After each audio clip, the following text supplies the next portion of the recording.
Channel पर आप लोग का स्वागत है। आप लोग के लिए विवाह गीत लेकर आए। हमारा विवाह गीत पसंद है तो लाइक करिए, शेयर करिए। बाबा के बगिया में बोले ले कोयलिया,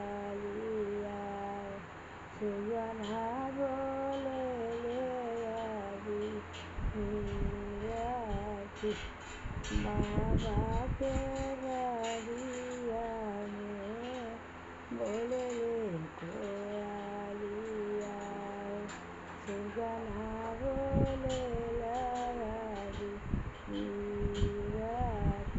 होता सवेरे सुगना सुगिया के लेके चली भैला अपने देश।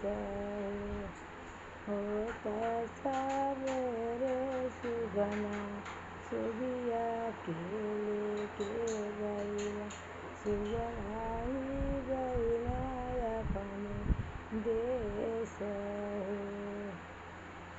बाबा के